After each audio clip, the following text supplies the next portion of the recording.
Hey guys, what's going on? So this is going to be I'm not gonna say, it's not a spoiler review. I'll do a spoiler at the end of John Wick, Ballerina from the Chronicles of John Wick, a John Wick mystery.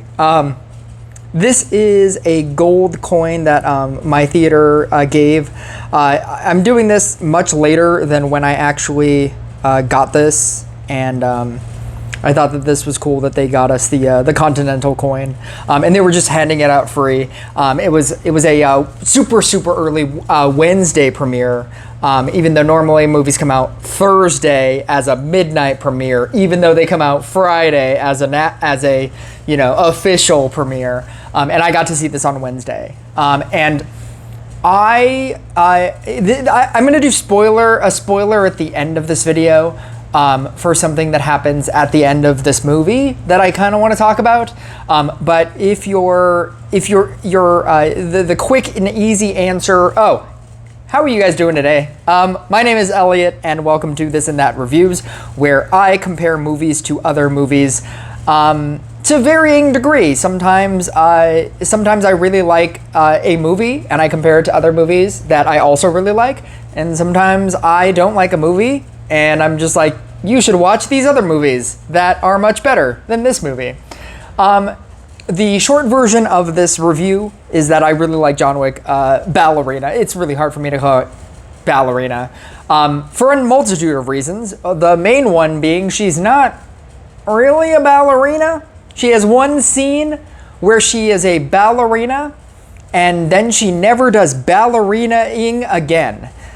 She's part of the Ruscaroma, which is a ballerina troupe, but she has one scene of being a ballerina and then never again. And I thought that was very strange to look back on this movie and be like, why was that called Ballerina? I mean, I get why it was called Ballerina, but you could easily call this movie Eve Macaro.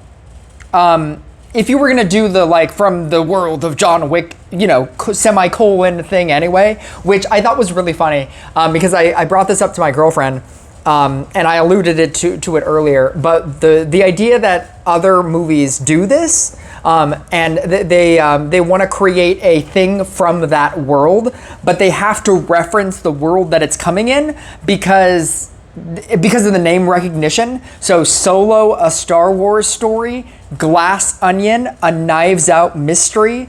They couldn't just sell the movie on Glass Onion. They felt the need to make it a part of the original thing, just so that that's the name recognition thing, which I think is really funny, because I feel like this movie should have been called Eve Macaro, and it is a standalone Ana de Armas movie. It has John Wick in it, and for anybody who was wondering how John Wick is used in this movie, I would very much compare it to Batman versus Superman, thinking that it's when you have a movie called Batman versus Superman, and it's two characters that are gonna fight each other. How does Batman versus Superman handle it? And I felt like they handled it correctly and in that way. And so when you don't, you run the risk of trying to, so I watch the John Campea show a lot, and he talks about jobbing. And it's about bringing in, it's a wrestling term, and whenever you want to promote somebody new, you bring in somebody old, or you have somebody like minions, right? And you have them lose to your new person that you want to promote, and it's called being a jobber. And what you do is you're saying oh, this new person is so good, and but it defeats if you do it wrong.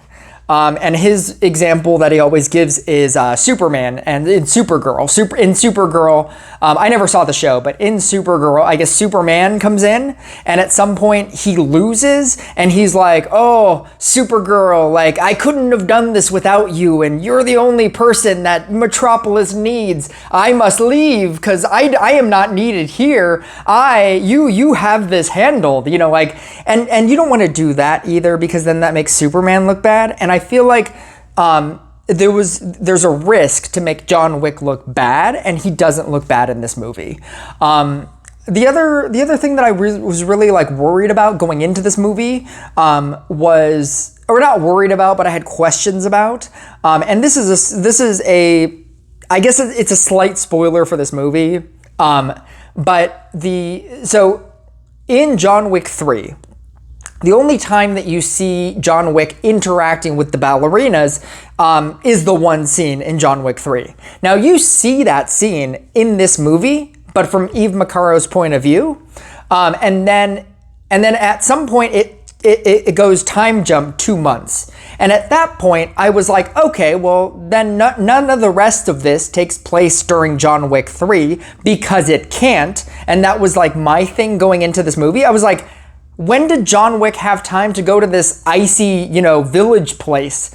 And the answer is he doesn't, because he does it in between both movies. But you also don't need to see John Wick 3 or 4 for any of that, because it doesn't matter. John Wick 3, spoilers for John Wick 3, and I suppose spoilers for the beginning of John Wick 4. John Wick 3 ends with him meeting the Bowery King, and then in John Wick 4, it just picks up where he's in the desert. There's no connection between the two. It's just like some amount of time has passed, and this takes place in that some amount of time has passed, to where John Wick just fell off a roof, to now John Wick is okay. And this movie doesn't explain that at all. It's just, oh yeah, it just takes place in that empty period of time in between 3 and 4 where there's no connective tissue. Like John Wick doesn't end this movie saying like, well, I must be off to the desert. There's none of that. There's no direct connection between the end of John Wick 3 and the beginning of John Wick 4 for the appearance of John Wick in this movie to matter. So what I'm trying to say is, if you wanted to watch this movie devoid of watching all of the John Wicks, if you didn't want to watch any of the John Wicks, I would almost recommend you watching this first and then going into 1, 2, 3, and 4. I feel like this movie, it introduces you to the world, the John Wick world, the continental world, the coin-based world, the ballerinas, the other assassins. It has Winston, it has Lance Reddick for the last time. And I feel like if you really wanted to use this as an entry point into the John Wick franchise, I think you could do it. I think you could watch this movie first and then be amazed at like all of the other John Wicks. Go back to the first one and then second, third, and fourth. And then once you get to the third, you'll be like, oh, this was that time, like in Ballerina. And I feel like that works as well. If you do it the opposite way and you do it 1, 2, 3, 4, and then this, I feel like if you wanted to convince yourself that this movie is bad, you could do it. You could say that this movie is derivative. It's even just derivative of John Wick 1. A tragic thing happens to our main character, and then the main character goes on a revenge quest, killing a large quantity of people in very cool, awesome ways. It's John Wick 1. But that is fine.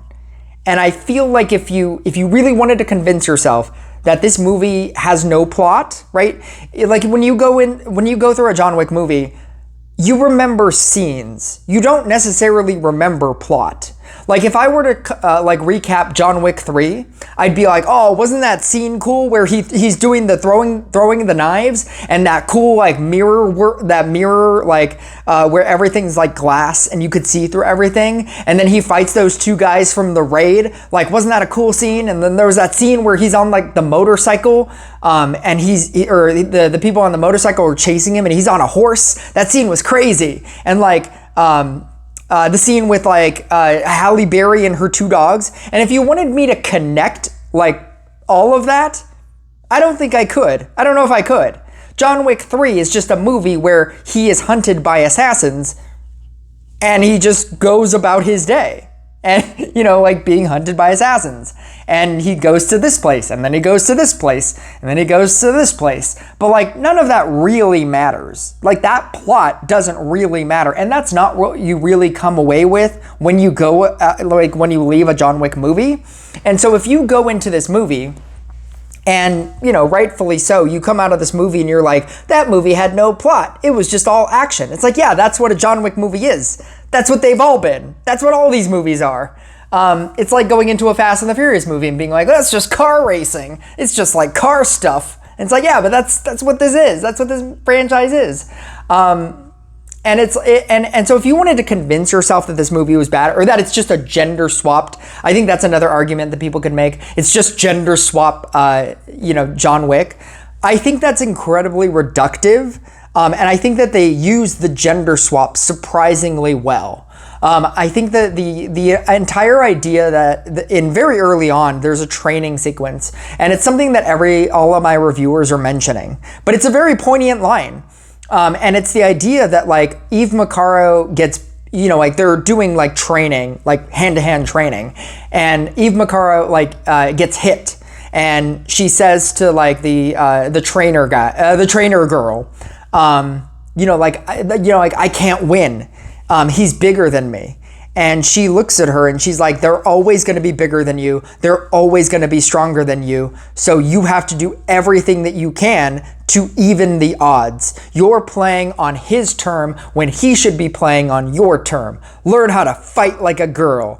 And if that like line makes you cringe because it's a girl line, it's a girl power line, maybe you won't like this movie. But I thought that line was really cool. It's like a really cool start to what this movie is, in which Eve Macaro keeps getting outnumbered, outstrengthened, right? She has other people that are obviously going to be much stronger than her, that have the ability to just pick her up and throw her, right? But she's faster and she's quicker and she's smarter and she has the ability to use more, she can use literally anything as a weapon. I think that the idea that it's just gender swap John Wick, I think they utilize the idea that she's a girl in a very clever way. If you wanted a movie where they don't use it in a very clever way, the 355, I think that movie is still good and I would still defend that movie. I thought it was fine. If they made a sequel, I would totally see it. They're never going to make a sequel. But I thought that the 355 was cool. But if you watch that movie, the female characters, whenever they punch male characters, they're just as strong. It feels like it's an equal match, and it should not be an equal match. Like, they're punching each other, and like the guy is like falling, 30 feet. And like if they get punched, they're flying 30 feet, right? That evenness shouldn't exist. There should be some amount of like something. And this movie showcases that something. And I think for that reason, I think that it's more than just gender bent John Wick. But even if it was just gender bent John Wick, it's very good in the way that all John Wick movies are very good. I think that John Wick 2 is the weakest. It's my least favorite, but I also couldn't really tell you why. If you had to compare all of them, my experience with John Wick was I saw John Wick 1, and then I didn't catch up on 2 because 3 was coming out in theaters, and I didn't see 2 because I think 1 was free. John Wick 1 was free. I saw it really late. John Wick 3 was coming out. My friend was like, you need to catch up on these movies. We're going to see John Wick 3. It's going to be great. And so I saw John Wick 1 because it was free on some streaming service, but John Wick 2 I couldn't find. And so I saw 1 into 3, and he had to tell me, oh, by the way, like, he's now going to be, he has all the assassins coming after him now in this movie. And that was enough of a catch up that I needed. And so I saw 3, and it was epic, and it was crazy, and I loved every second of it. The idea that he like builds one gun with one bullet just so that he could kill a guy and then he leaves, it's like things like that. It's moments. This series is all about moments. And so I saw John Wick 3, went back to 2, and then I saw 4. And so of them, 2 was my least favorite.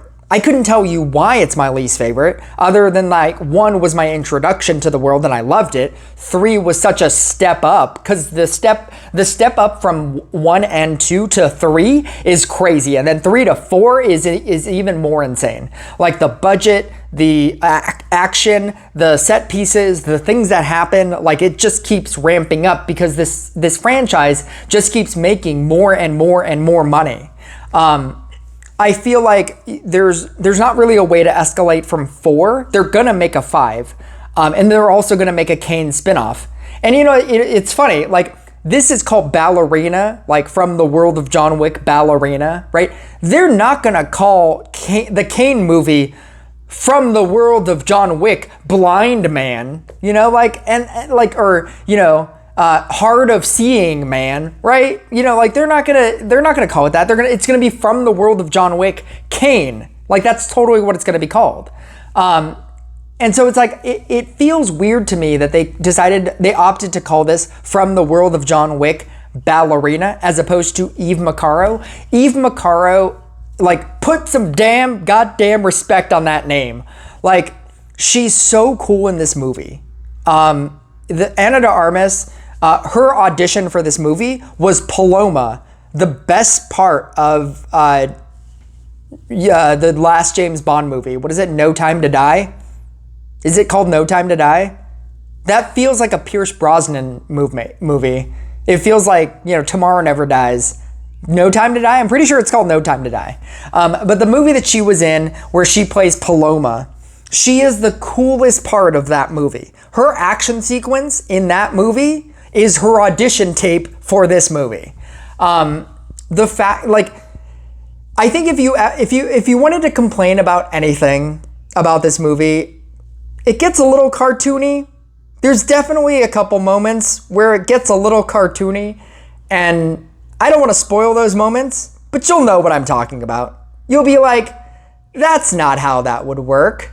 This scene is kind of silly and slapsticky.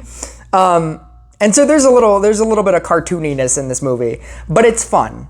And that's what the John Wick movies are. They're fun. They're fun movies where, like, they have elevated the action genre. Everybody, and you know, every people in real life do this, but every movie now, they all do the flick reload. But like, that is just the thing now. Like, Old Guard does it. There was another movie that I just saw that did it. Like, you'll notice it now, or you should be noticing it. John Wick has revolutionized the action. I think it was Fountain of Youth. I think there's a person in Fountain of Youth that did the flick reload. John Wick has revolutionized action movies. The amount of the quality of action, the camera being like training your actors to do the stunts so that you're not doing cut. Like, I feel like John Wick has revolutionized action movies. They have elevated action movies to a standard that it should be at. That you know, like, you don't need to do shaky cam. You don't need to do infinite cuts. You can have your actors learn choreography and then do it and then show it with one singular cam. And because of that, Ana de Armas has to do that because that is the standard that Keanu Reeves has set. He's like, he said in like the original movie that he wanted to do the action sequences. He wanted you to see him, and that he actually learned this. And that's why the action sequences are so good. You see Keanu Reeves in the frame. There is no body double, like, not all the time. There isn't like a body double that they have to cut from and then cut to his face and then cut to the body double doing a flip and then cut to him as a reaction, shot where it's his face. And then, his body double gets punched and then you see his face when he turns back. Like, there's so many cuts, or a shaky cam doing this so that you can't see the action, right? Like, and that's what this movie feels. I think I told it to my friend at work, where I said, this movie is the House of the Dragon of the John Wick franchise. This movie sits upon all of the John Wick knowledge that you currently have. If you watch this, you know, like with all the John Wick knowledge that you have, this movie has the ability to like utilize all of that knowledge and build upon it. And if you don't have all of that knowledge, it does explain all the stuff. But if you do, it shortcuts all of the other movies. It says like, these are the rules, these are the coins, there's a hotel that are for assassins, you know, like this is how you get information, this is how you put a bounty on somebody. Like, it's all the stuff that they've been building with all the other John Wicks. This movie has all of that and has the ability to just jump in. Where Game of Thrones, you need to explain this thing, and then you need to explain this thing, and then you need to explain this thing, and then this is how the houses work, and this is how this works, you know, like, and then you go into House of the Dragon, and you don't need to explain any of that. You already know the world. And this is very much like, you already know the world of John Wick. Let's just have fun for 2 hours. It's such a fun movie. If I wanted to say like where I would place this in the John Wick movies, I want to say 3. 3 is the Infinity War to 4's Endgame. 4 feels like a somber movie. It's like a sadder movie. And the Infinity War of this series is 3 to me. It's fun, it's energetic, the jokes are great. So I would go like 3, 4, 1, this, and then 2. I think that's where I would place it. But see, like, even in doing that ranking, it pains me to put this, you know, like that far down. But you know what it feels like? It feels like, to do another Infinity War reference, it feels like if you had to rank all the Avengers movies. Infinity War is probably the best. To me, like, I think like a lot of people would argue Avengers 1 is the best. But I think it would be like Infinity War, Avengers 1, Endgame, and then Age of Ultron. And it's like, Age of Ultron is just like regarded as like the worst of the Avengers movies. But if you watch Age of Ultron, it's still a great movie. If you watch John Wick 2, it's still a great movie. Even though this is second to last, it's still a great movie. It's just that if you had to rank the best movies ever, right? If you had to rank the best movies, there's something is going to be at the bottom just because something has to be at the bottom. But that doesn't mean it's bad. And that's how I feel about this movie. If they do a Ballerina 2, like, I would love it. I know that they're doing a Kane spinoff movie. I know that they're doing John Wick 5, and I believe they're doing a John Wick prequel cartoon movie or series. They're doing something like that, where he was like the famed Baba Yaga assassin before the events of John Wick 1, obviously. And I think that would be fun. I never saw Continental. I heard Continental was kind of okay. But I don't have, what is it, Peacock, the streaming service, whatever streaming service it's on. I haven't bothered to subscribe to whatever streaming service is on service it's on just to watch that. So from like a strict movie perspective, like, that's how I would rank these.